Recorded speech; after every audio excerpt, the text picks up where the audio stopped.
ബൈബിളിലൂടെ ഒരു തീർത്ഥാടനം.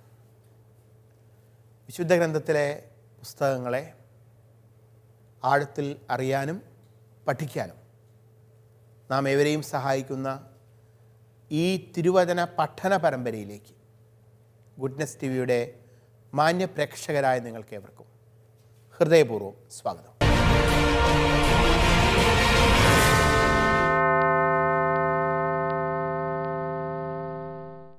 മക്കബായരുടെ ചരിത്രം നമ്മൾ പഠിച്ചുകൊണ്ടിരിക്കുകയാണ്. മക്കബായരുടെ ഒന്നാം പുസ്തകത്തിൻ്റെ 10-ാം അധ്യായമാണ് നമ്മൾ വായിച്ച് വിശദീകരിച്ചുകൊണ്ട് ഇരുന്നത്.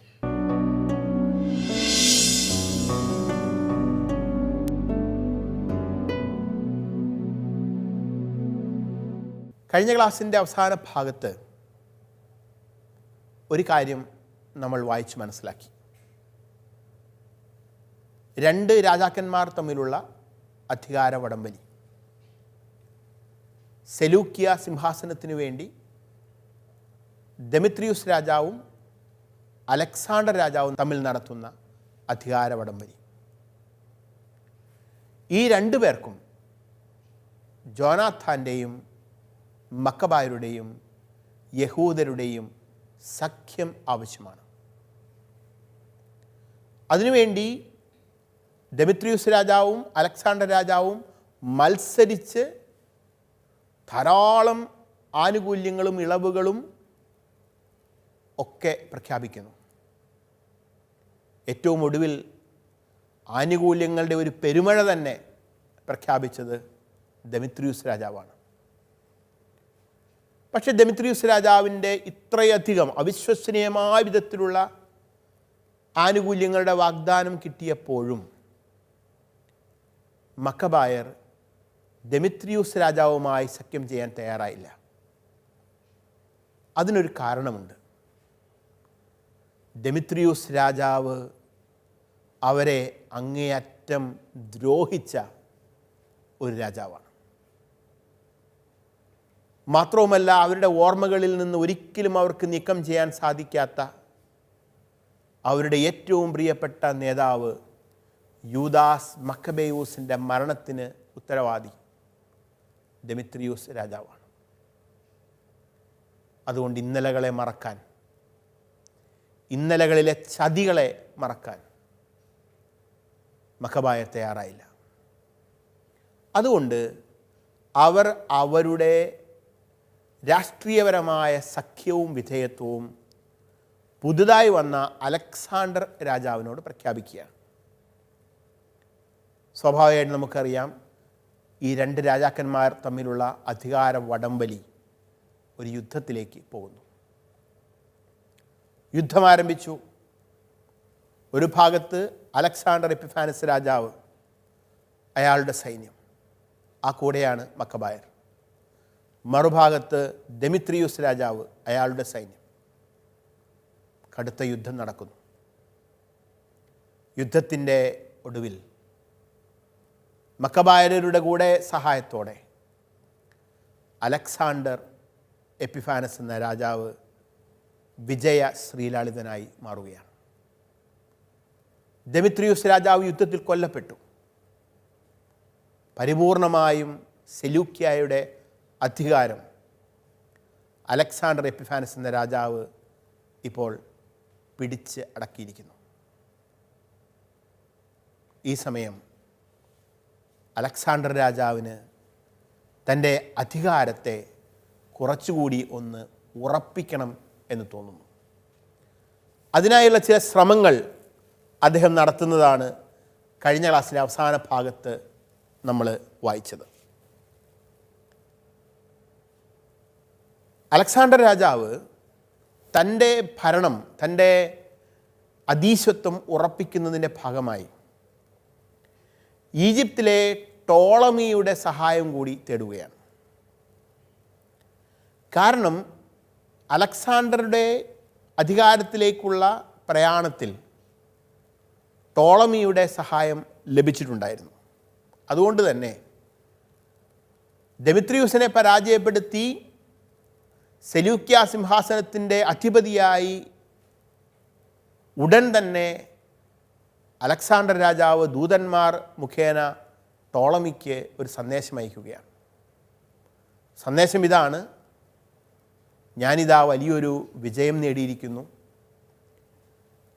സെലൂക്യ സിംഹാസനം ഞാൻ സ്വന്തമാക്കിയിരിക്കുന്നു, വലിയൊരു രാഷ്ട്രീയ വിജയം ലഭിച്ചിരിക്കുന്നു.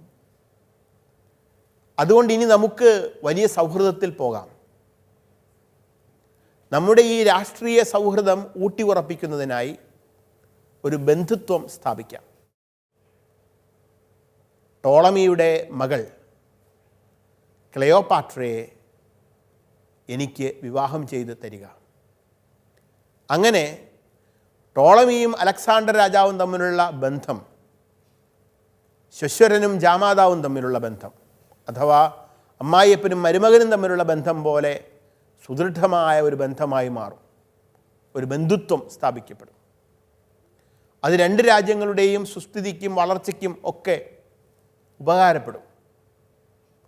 ഇങ്ങനെയൊരു സന്ദേശവുമായിട്ട് അലക്സാണ്ടർ രാജാവ് തൻ്റെ ദൂതന്മാരെ ഈജിപ്തിലേക്ക് ടോളമിയുടെ അടുത്തേക്ക് അയക്കുകയാണ്. ടോളമി ഇതിനോട് വളരെ ഭാവാത്മകമായി പോസിറ്റീവായിട്ട് പ്രതികരിച്ചു. ടോളമി പറഞ്ഞു, തീർച്ചയായും നിൻ്റെ ഈ സന്ദേശം, ഈ ഐഡിയ, ആശയം ഞാൻ സ്വീകരിക്കുന്നു. ഞാൻ എൻ്റെ മകളുമായി ടോളമായിസിലേക്ക് വരാം, നീ അവിടേക്ക് വരിക, അവിടെ വെച്ച് നമുക്ക് ഈ വിവാഹം നടത്താം. അങ്ങനെ രണ്ട് രാജാക്കന്മാർ, ടോളമിയും അലക്സാണ്ടർ രാജാവും ടോളമായിസിൽ വെച്ച് കണ്ടുമുട്ടുകയാണ്. അവിടെ വെച്ച് അത്യാഡംബരപൂർവം അലക്സാണ്ടർ രാജാവിൻ്റെ വിവാഹം നടന്നു. ഈജിപ്തിലെ ടോളമിയുടെ മകൾ ക്ലെയോപാട്ര അലക്സാണ്ടർ രാജാവിൻ്റെ വധുവായി, ഭാര്യയായി തീർന്നു. വലിയ ആഘോഷം. ഈ ആഘോഷത്തിൻ്റെ ഇടയിലേക്ക് അപ്പോൾ അലക്സാണ്ടർ രാജാവിൻ്റെ വലിയ സ്നേഹിതനായി കഴിഞ്ഞിരുന്ന ജോനാഥാൻ എന്ന മക്കബായരുടെ നേതാവിനും ക്ഷണമുണ്ട്. ജോനാഥാൻ എന്ന മക്കബായരുടെ നേതാവ് ടോളമായിസിലേക്ക് വരുന്നു. ഈ വിവാഹത്തിൽ പങ്കെടുക്കുന്നു. അവിടെ വെച്ച് ഈജിപ്തിലെ രാജാവായ ടോളമിയും അലക്സാണ്ടർ രാജാവുമായിട്ടൊക്കെ കൂടിക്കാഴ്ച നടത്തുന്നു. ധാരാളം സമ്മാനങ്ങൾ, വെള്ളിയും സ്വർണവും ഒക്കെ നൽകുന്നു. അങ്ങനെ അവരുടെ സുഹൃത്ത് ബന്ധം ആർജിച്ച് എടുക്കുകയാണ്. ഇത്തരത്തിൽ ജോനാഥാനും മക്കബായരും ശക്തരും അജയ്യരും രാജാക്കന്മാരുടെ തന്നെ സുഹൃത്തുക്കളുമായി മാറുന്നത് അപ്പോഴും അവിടെ ഉണ്ടായിരുന്ന ചില യഹൂദർക്ക്, അധർമ്മികളായ ചില ആളുകൾക്ക് പിടിച്ചില്ല.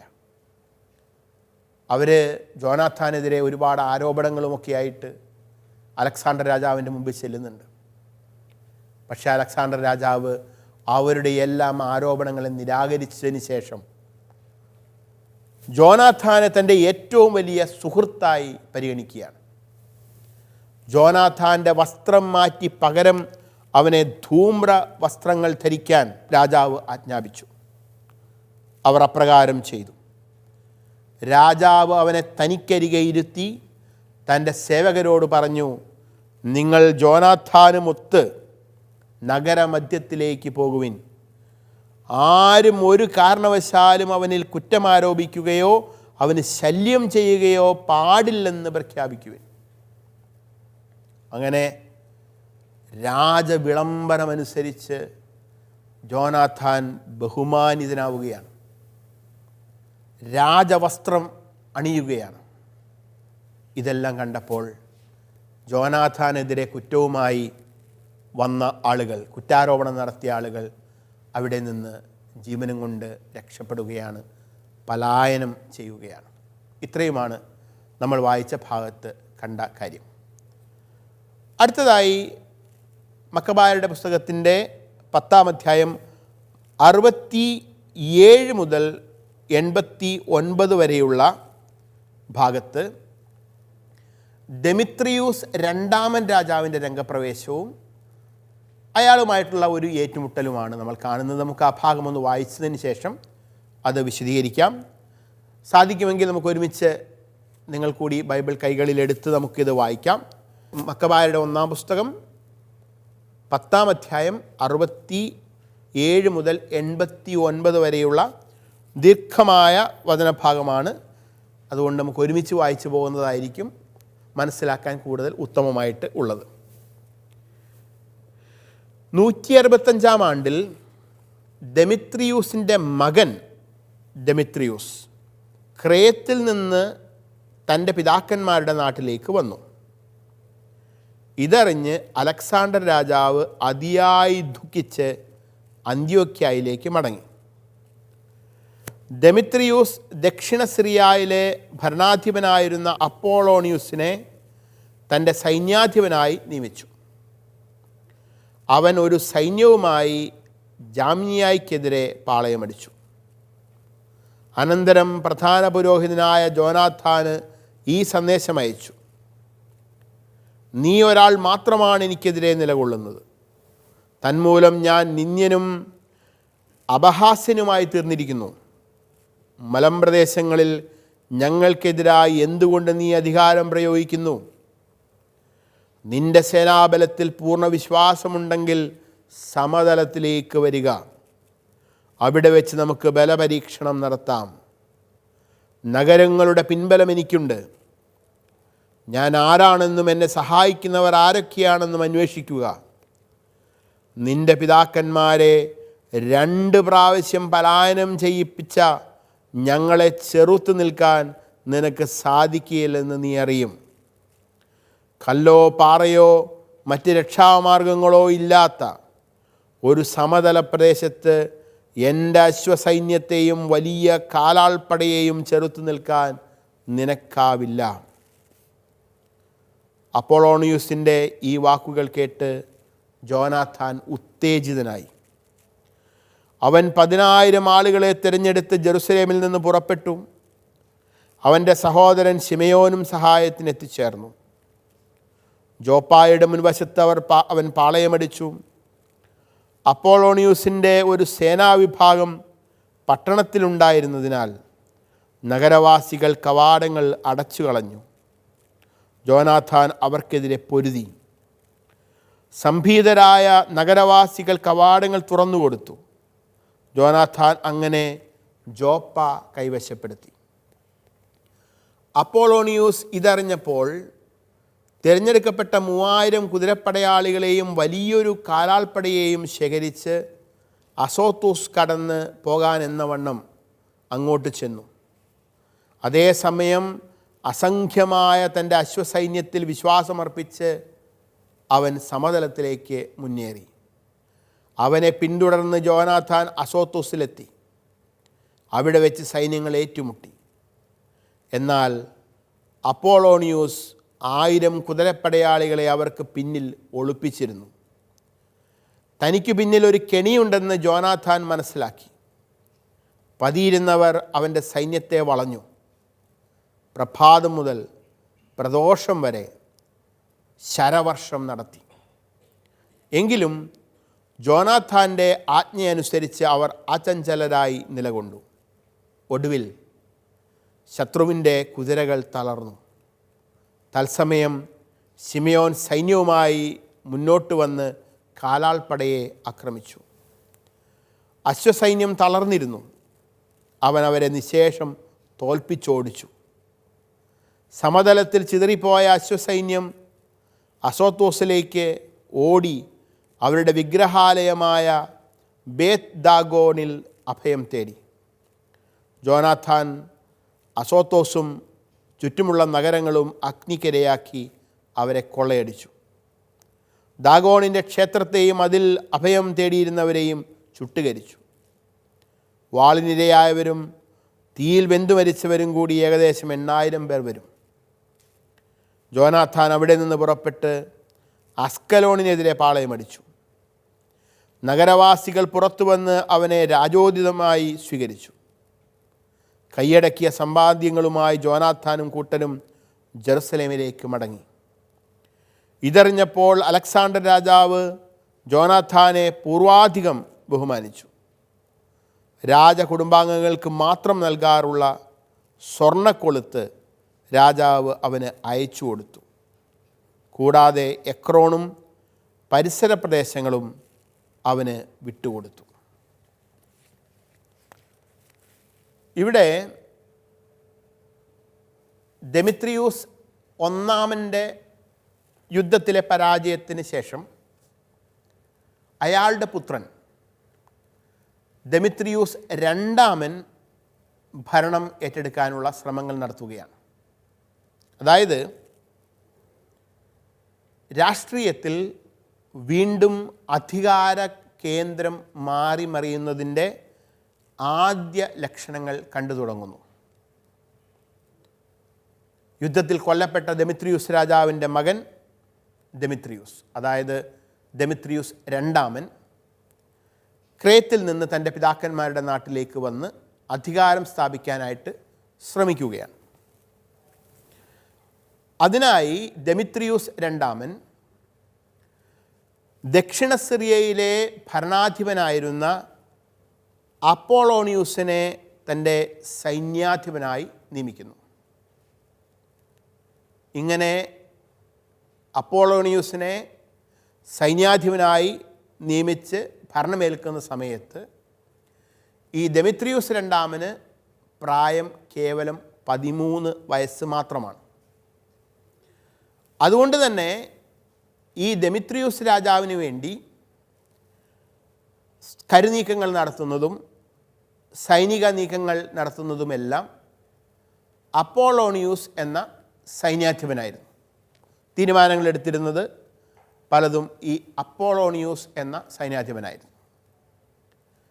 അങ്ങനെയിരിക്കെ അപ്പോളോണിയൂസ് മക്കബായരുടെ നേതാവായ ജോനാഥാനെയും മക്കബായരെയും വെല്ലുവിളിച്ചുകൊണ്ട് ഒരു സൈനിക നീക്കം നടത്തുകയാണ്. ഈ സൈനിക നീക്കം നടത്തുന്നതിന് മുന്നോടിയായി പ്രധാന പുരോഹിതനായ ജോനാഥാനെയും മക്കബായരെയും കളിയാക്കിക്കൊണ്ട് ഒരു സന്ദേശം അയക്കുന്നു. ആ സന്ദേശം ഇപ്രകാരമാണ്: നീ ഒരാൾ മാത്രമാണ് എനിക്കെതിരെ നിലകൊള്ളുന്നത്. തന്മൂലം ഞാൻ നിന്ദ്യനും അപഹാസ്യനുമായി തീർന്നിരിക്കുന്നു. മലമ്പ്രദേശങ്ങളിൽ ഞങ്ങൾക്കെതിരായി എന്തുകൊണ്ട് നീ അധികാരം പ്രയോഗിക്കുന്നു? നിന്റെ സേനാബലത്തിൽ പൂർണ്ണ വിശ്വാസമുണ്ടെങ്കിൽ സമതലത്തിലേക്ക് വരിക. അവിടെ വെച്ച് നമുക്ക് ബലപരീക്ഷണം നടത്താം. നഗരങ്ങളുടെ പിൻബലം എനിക്കുണ്ട്. ഞാൻ ആരാണെന്നും എന്നെ സഹായിക്കുന്നവർ ആരൊക്കെയാണെന്നും അന്വേഷിക്കുക. നിന്റെ പിതാക്കന്മാരെ 2 പ്രാവശ്യം പലായനം ചെയ്യിച്ച ഞങ്ങളെ ചെറുത്തു നിൽക്കാൻ നിനക്ക് സാധിക്കുകയില്ലെന്ന് നീ അറിയും. കല്ലോ പാറയോ മറ്റ് രക്ഷാമാർഗങ്ങളോ ഇല്ലാത്ത ഒരു സമതല പ്രദേശത്ത് എൻ്റെ അശ്വസൈന്യത്തെയും വലിയ കാലാൾപ്പടയെയും ചെറുത്തു നിൽക്കാൻ നിനക്കാവില്ല. ഈ വാക്കുകളിലൂടെ ഒരു വെല്ലുവിളിയാണ് അപ്പോളോണിയൂസ് ഉയർത്തുന്നത്. പക്ഷേ ഈ അപ്പോളോണിയൂസിൻ്റെ വെല്ലുവിളി അത് കേട്ട് ഓടുന്ന ഒരാളായിരുന്നില്ല, ഭയന്നോടുന്ന ഒരാളായിരുന്നില്ല ജോനാഥാൻ എന്ന മക്കബായൻ.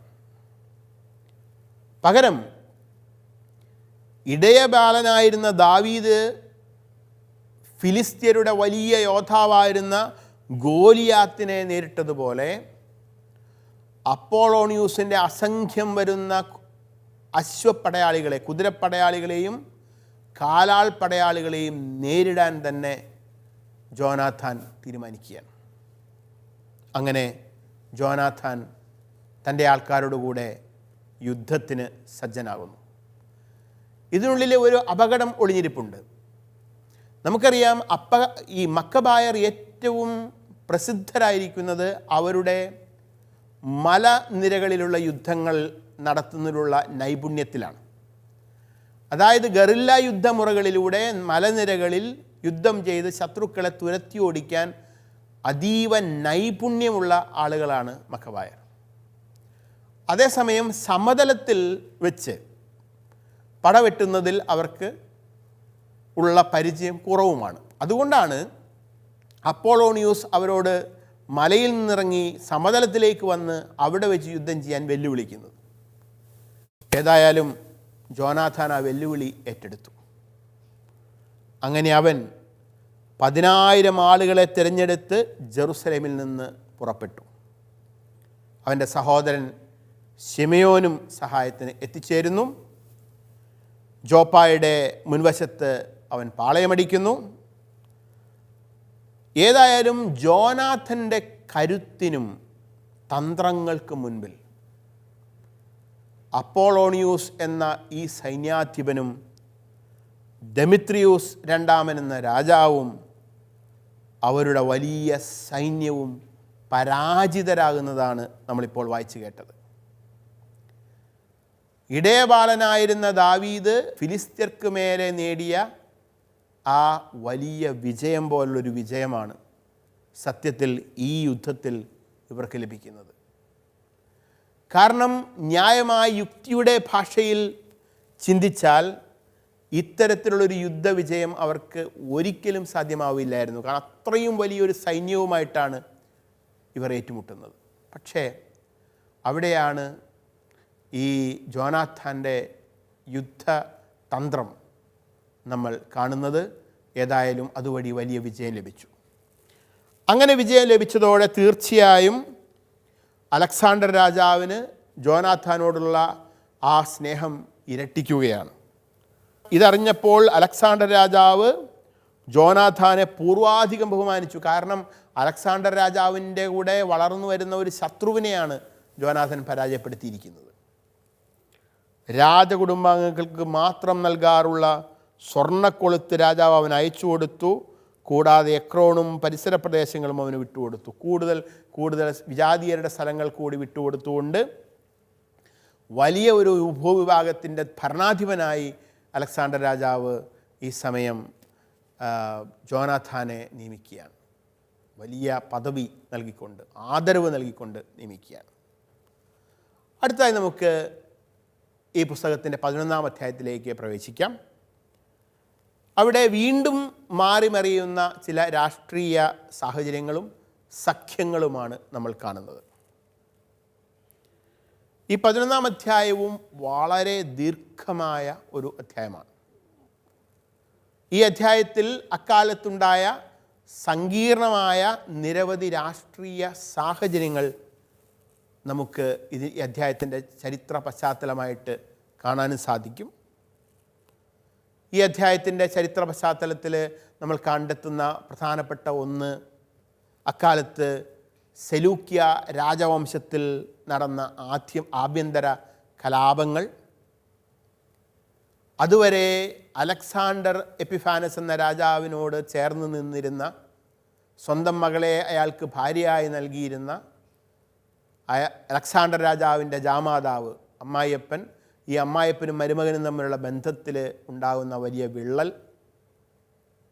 ടോളമിയുടെ കൂറുമാറ്റം, അതീവ സങ്കീർണമായ ചില രാഷ്ട്രീയ സാഹചര്യങ്ങൾ, ഈ സാഹചര്യങ്ങളെയെല്ലാം തന്ത്രപരമായി ഉപയോഗപ്പെടുത്തുന്ന മക്കബായരുടെ നേതാവ് ജോനാഥൻ. ചുരുക്കത്തിൽ അതിസങ്കീർണമായ ഒരു രാഷ്ട്രീയ പരിസരമാണ് ഈ 11-ാം അധ്യായം നമ്മുടെ മുമ്പിൽ അവതരിപ്പിക്കുന്നത്.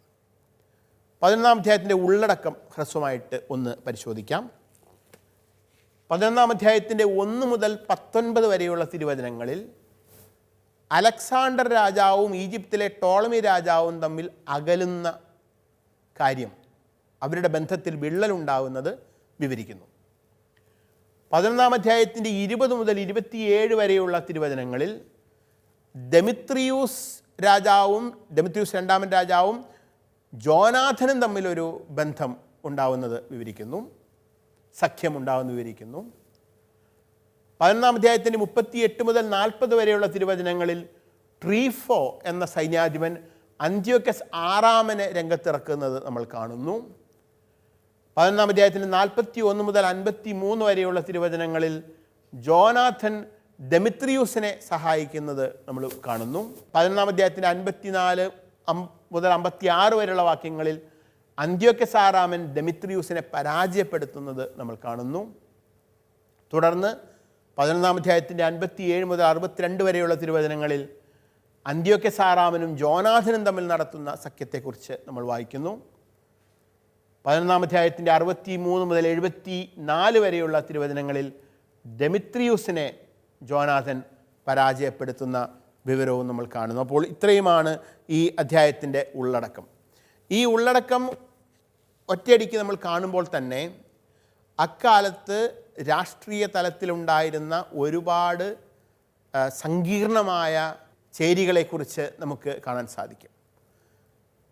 ജോനാഥനും അലക്സാണ്ടറും തമ്മിലുള്ള ബന്ധം, ജോനാഥനും ദെമിത്രിയൂസും തമ്മിലുള്ള ബന്ധം, ജോനാഥനും അന്ത്യോക്യസും തമ്മിലുള്ള ബന്ധം, ഇങ്ങനെ അതിസങ്കീർണമായ രാഷ്ട്രീയ പശ്ചാത്തലങ്ങളുടെ പരിസരത്താണ് ഈ അധ്യായം വിവരിക്കപ്പെടുന്നത്.